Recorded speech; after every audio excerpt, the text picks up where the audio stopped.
Welcome to GradMissions Office Hours. I'm Autumn, Hey everybody, it's Lizanne.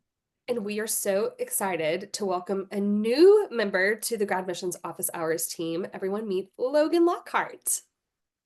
Hello. So happy to be here. I appreciate Lizanne doing the sorority girl snap. I saw it. Mhm. I Mhm. appreciated it.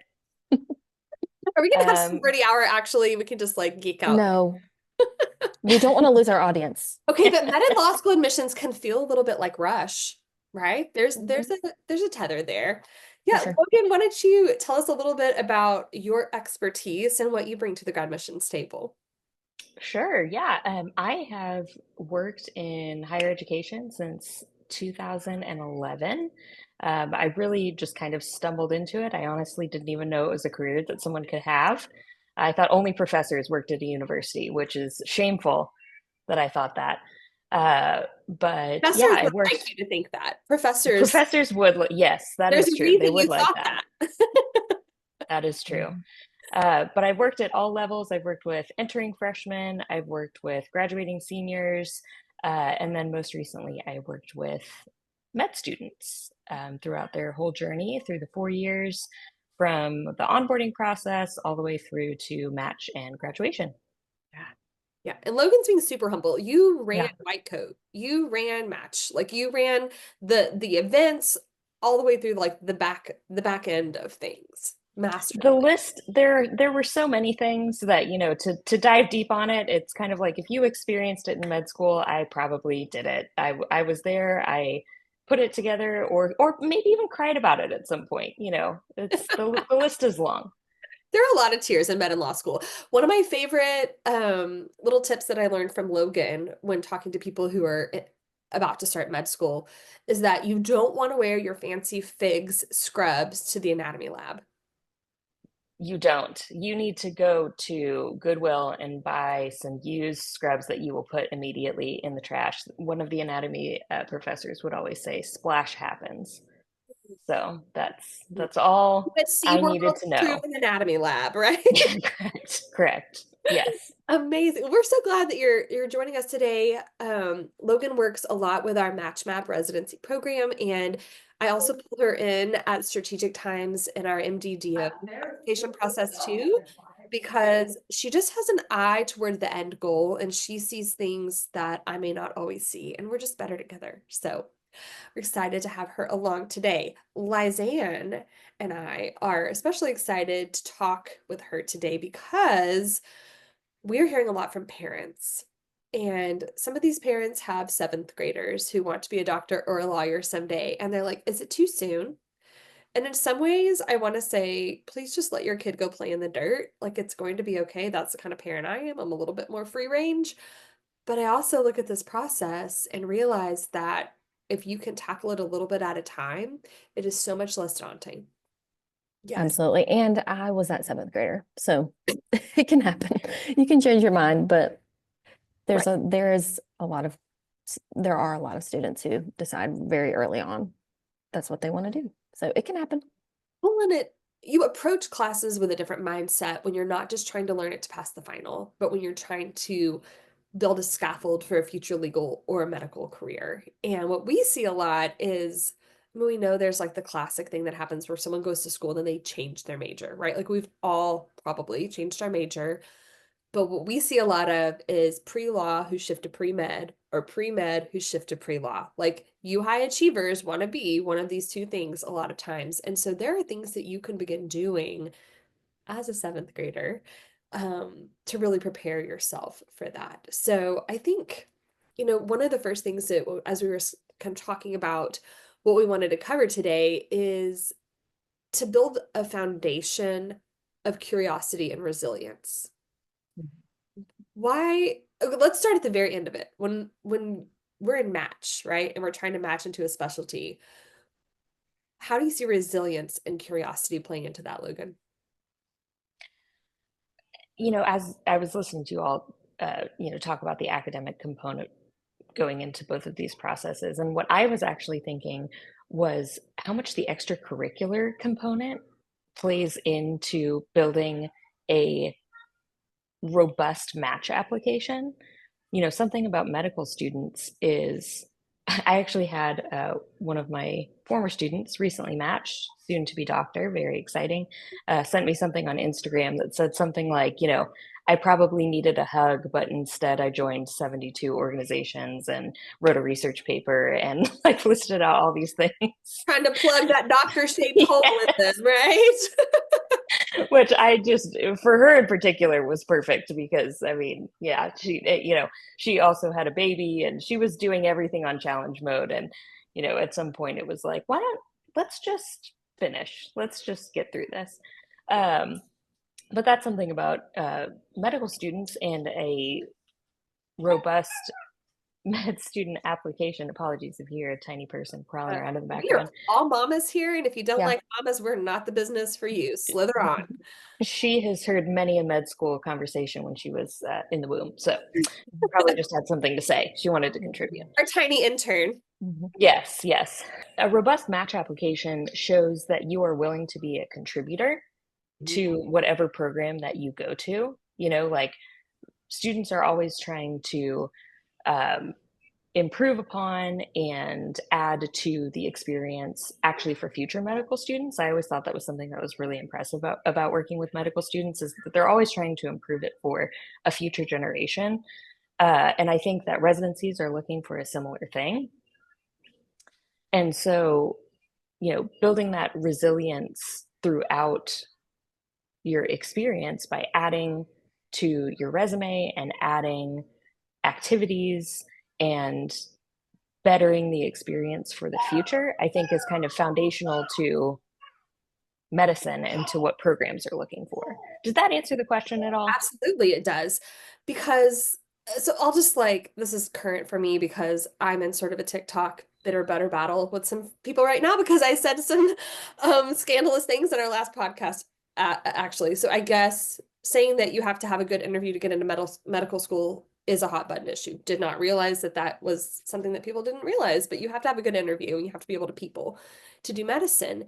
And a lot of the feedback is, well, how do you expect us to have stellar academics and be well-rounded and be leaders and have extracurriculars and be able to talk to people? And I'm like, I'm just a messenger here, right? Like, and this is the same thing that you're saying, that being involved in extracurriculars, showing that you're well-rounded, and you just never know what specialty you're going to match into, right? So being well-rounded, trying different things. You and I were working on an ERAS application recently, and you were like, "Ooh, I don't see any pediatrics in here, and this person wants to do something to do with pediatrics. So like, can we find it?" Well, we went back through, and she had done volunteer work during college, at a camp for kids with special needs. And so we were like, "Oh my gosh, perfect." Now, when she did that, was she probably thinking about putting this on her residency application? No, but she was just fueling that curiosity, right? I think that's so important. And and hopefully it's what you're doing along the way is building towards a natural conclusion. Yes. Even if you don't know that you're going to be a pediatrician or med peds or whatever it is someday, if you are drawn to working with children, perhaps it's a clue. Yeah. Perhaps it's a clue that we are moving in the right direction here. And hopefully at the end, you're going to look at your body of work and say, oh, well, look at that. It all built into something completely logical. And I had no idea I was doing that just by following my own interests. That's right. Lizanne, what about in the legal space? This is Lizanne, she is a lawyer. Do you Don't come for me. yeah, no, they might come for They you. probably will. It's Um, okay. what if you were talking with a freshman or a sophomore in college and they were they're like, I want to go to law school. What does the law school admissions committee want to see on an application? What would you tell that person? And what should my major be? Should it be poli-sci or should it be Yeah. history? Because there has to be one of those two things. Yeah. My biggest piece of advice is always to pick a major that you enjoy, which sounds really counterintuitive. They're like, no, I need to be history or poli-sci or pre-law. I'm like, do you enjoy that? That doesn't, just because you don't enjoy it in undergrad doesn't mean you won't enjoy it, those aspects in law school, but that's not all that law school is. Law school to me is something that's building upon your interests and your passions and giving you that degree to be able to go into that field. And so do not pick political science. Should you care about politics? Sure, but it doesn't have to be your major. So I was a special education major. One of my friends was a French major, IT, engineering. And so I think picking a major that you enjoy, and kind of that's a great conversation piece to have with your teen. I had a friend, well, a classmate who she came from a family of teachers, and was like, this is where I'm going to go. And then she got to student teaching and absolutely hated it. Well, student teaching is the last semester of your senior year. And so having these conversations, and I don't want to get too into the weeds, but I think it's great as a parent to say, okay, you have this interest or this special interest. Let's kind of explore what that looks like for you. And kind of doing that, we talk about this a lot, like the mindset work, okay, like Logan was saying, you kind of gravitate towards working with children. What does that look like? Or you've more STEM, minded. And so just kind of working with them on that. But as far as that freshman, it's okay. You don't have to pick a particular major to go to law school. And I would say it's the opposite. Pick a major that you're going to enjoy. And also, not that you'll fall back on, but say that you get to law school and you don't want to necessarily go in traditional practice. You can go into a career that combines both your undergraduate experience and your law school experience. That's exactly right. And another great thing about that is your GPA is going to reflect it. So GPA is obviously very important for both medical school and law school. And so if you're picking a major that you enjoy, you're going to work hard at it, you're going to do well You're in going your to go group to projects, class, you're going to go to right? Showing class. up. Right. And so just share a little bit about my experience. I was like, well, I have to at least add something legal. And so I tried to go after a legal studies minor, and it was awful, at least for me. Like they threw me in this econ class. I was like, I have Oh, no idea what these people are talking about. Now, there are some classes, like I took philosophy that was super helpful for the LSAT. And things like that. So yes, once you get into your junior and senior year where you may have some room to play around with some electives, we can talk more about that maybe on a different podcast or book a free strategy call. We can talk about those things, but there's no exact formula to going to law school, but the committee is going to look at your GPA. And that's right. yeah. So I'm so glad you brought up GPA Mhm. because a lot of times people want to go to, the highest ranked undergrad, or they want to go to an IB, or they want to go to a school. I would really encourage you to look at the way they curve, to look at their GPAs. You can just kind of run some data on the Google machine to find that out. There are schools that are known for being very harsh graders, right? And they're proud of that. They're like, your GPA is going to be hard earned, and we only give out one A in each class, and blah, blah, blah. And that's great if you only want to get an undergraduate degree. But when you start applying to any master's program, but especially law and med programs, the GPA is what they report at the end of the day. Even though the committee may be impressed that you have, a degree from Harvard, that's great. What they're going to look at, what they have to report to the AMA, to the ABA, is your GPA. And they don't Yes. get to add an asterisk and be like, yeah, but it was at this school. As much as schools don't like to play the numbers game, we all live and die by these rankings, right? Like it keeps our Absolutely. alumni happy, it keeps our funders happy, it keeps our, people want to go to a school that's high ranked. So you need to consider that. And are you going to be able to find a footing in a lecture hall of 700 people, or should you go to a smaller school where you're going to be able to feel more successful? If you went to a tiny school, like I graduated with 63 people, so going straight to a giant college was hard. Like that was a big adjustment for me, and thankfully I was able to figure out how to make it. But a lot of people spend their junior and senior year trying to crawl out of the quagmire they made for themselves freshman Mhm. sophomore year. And the way Mhm. you get out front of that is by finding the right school, deploying the support systems that are in place for you. And this is going to be controversial. I have a high school senior this year. She's graduating next, in fact, a week from today. She's graduating high school. And people are like, oh, well, you work in this higher ed industry. What school is she going to? What is she going to do? Do you know what she is going to do? She is schlepping her happy hiney down to Texas, and she's going to work for a year in the field that she thinks she wants to go into. She's going to start building Smart. clinical hours. She's going to make some money. She's going to establish Texas residency, right? She's going to do these things strategically because I have worked with too many students who come to me with a 1.7 GPA as a freshman that they've had to like crawl out of. She needs a year to learn how to be an adult, to live on her own, to not have mom buying toothpaste for her, right? Like to figure out that before there is a GPA attached to that.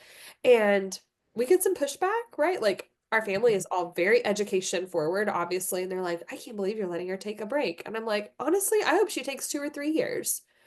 She's a COVID kid. She missed out on eighth grade. There's a lot of social things that need to happen. I wanted her to enjoy her senior year and have fun. And she has a 4.0, right? Like, it's not like she's not smart. She's brilliant. But I also want her to live her life. I think that's so important. And also, too, what we've seen working in these spaces is students who have had some of that independence and worked in the real world. And I think they have more skin in the game when they come into something like college. A lot of times, graduating straight from high school, going into college, like you said, students really tank that first year because they don't have a sense of purpose. They're just kind of, well, this is what I'm supposed to do.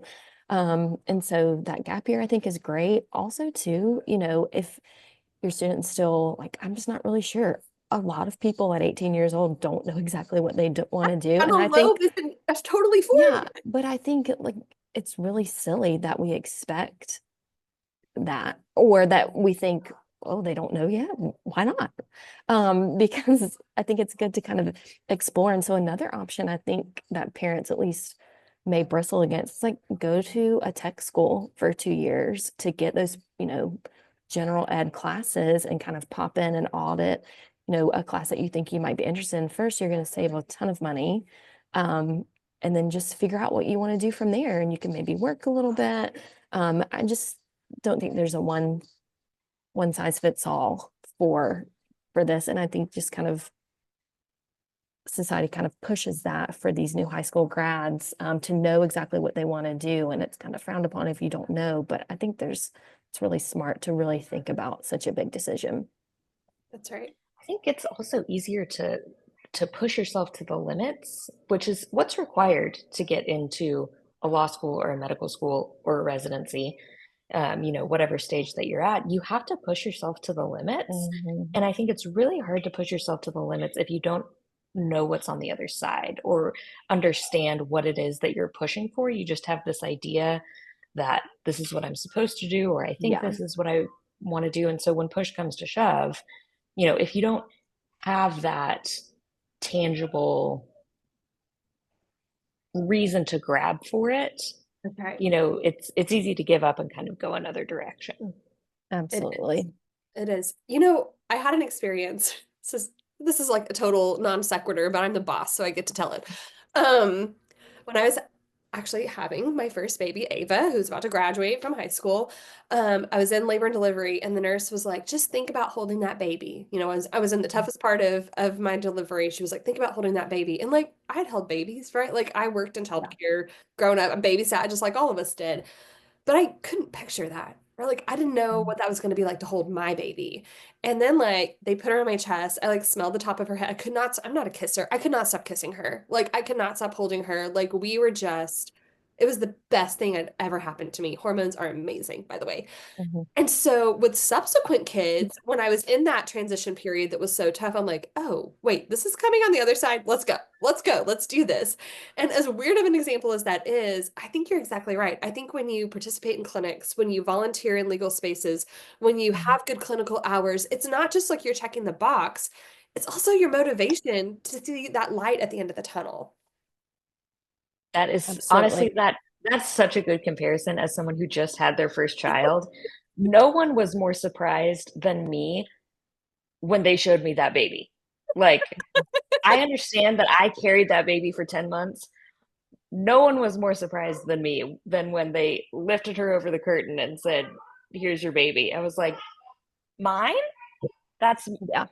whose? Whose is That's that? Who's taking that right. home?" No, I think that's a perfect comparison. And I also think, I know this can be a touchy topic, but medicine can tend to be a family business. Law can too. Absolutely.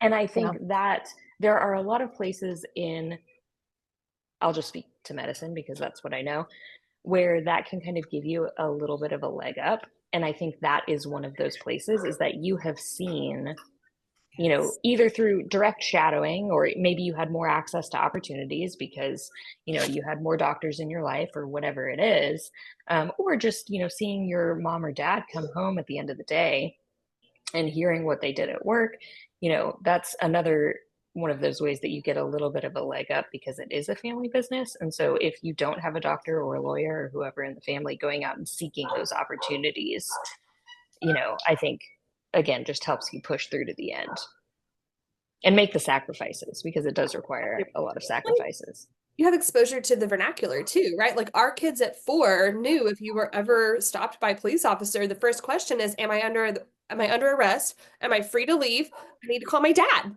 right? Like they knew that at 4 because that's our life. And they're able to, like Elle Woods, right? Like I can use legal jargon in everyday life. And they do, because that's just the way they're Yeah. raised. And the same with the doctor space. So one thing we wanted to quickly cover is, what should the parent's role be in this journey? Lizanne, you Yeah, have a lot to say. I do. First of all, I love the idea of just the family structure of, if you do have, lawyers or doctors in your family, that's amazing. That's the first resource to tap into. But also, please don't get discouraged if you don't, because there are a lot of first generation college graduates and first generation attorneys. And so I think sometimes when you're first gen, you can get a little intimidated thinking, well, I don't come from this lineage of lawyers and doctors because it seems like everyone else does. And so just kind of want to put that out there, that if you're a parent that you're like, I have no idea what this looks like, just reach out to your network and say, hey, I've got this 10th grader who's just really interested. And that's what my parents did. And they were like, I don't know, let me call this person from our church. And I ended up going to their office and making copies. And, I feel like I talk about this every podcast, but that was so helpful for me to be in that Brilliant. environment and learn how important it is. Not only are the attorneys very important, those paralegals are super important. The clerk's office is very important. And so just that exposure, just first start with, I think it's great you're thinking about this. I'm on your team. Let's look into options. So that's kind of a great first step. And then looking into that exposure to that, I think is important. Even if they're only making copies and getting coffee orders, they're seeing what's going on there.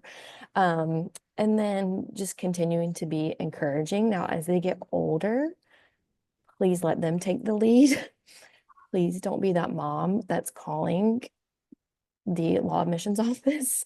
But we can talk about that later. But just kind of that encouragement, but having that unique balance of, I'm going to help you with this, but you need to take on this as your own. I'm here to help you. I'm in your corner. But if this is something that you want, you've got to prove that, you're going to work for it. So just encouraging that, looking into resources, encouraging them to make the calls to pre-law advisors, pre-med advisors, encouraging them to make the calls for shadowing and things like that. So being in that encouragement, but I feel like sometimes this generation and my generation, the parents, it's from a place of love and encouragement, but they do too much. And it's like, okay, but what does that say about your student that their mommy's making their calls for them? Are you going to call the judge someday and reschedule because he was A on a dentist last appointment, night and can't wake up? Like, no, right? not And gonna do yeah, and you don't that. want True to have story that, has happened. Can attest. can attest. Um, yeah, and you don't want to have that student that we would see sometimes. It's like they come into student services and they're like, do you have resume paper? Like, do you have an envelope and a stamp? I'm like, you're 25. Like, so I mean, it's just Doing. it's a balance for sure. Be encouraging, but let your student take the lead and, you know, let them figure things out and kind of watch. And that's hard, those of us with littles, it's like, oh, they're climbing up, the playground. I don't want them to fall, but you've got to let them take on the challenges so that they can, like Logan was saying, it's a challenging environment. It's very, very challenging. So you want them to be able to do it and have the confidence going forward. Right. You can subtly share things from at grad_missions on Instagram, You TikTok, and can. send it to their DMs, like hint it subtly that they should follow us because we do give a ton of topical free advice and guidance. We have I had a post this week that Lizanne did that was just fantastic about what you should do the summer before law or med school. And it's surprising. It's not the things that you would think. Yeah, So for sure. we will be one of those free resources. I'm a first gen Absolutely. college student. Lizanne is a first gen lawyer. Like, we understand. We're happy to be here and be a resource for you all. Absolutely. And like we said, we're moms. So please don't feel like you can't reach out to us because you are the parent. I'm not saying that at all. It's just there, you can only go so far to work with us, and then we reach out and your student doesn't want to talk to us. We're not gonna, it only works so much as we can actually work with your student and get to know them and help them with their application. But yes, we're happy to answer any questions. Right.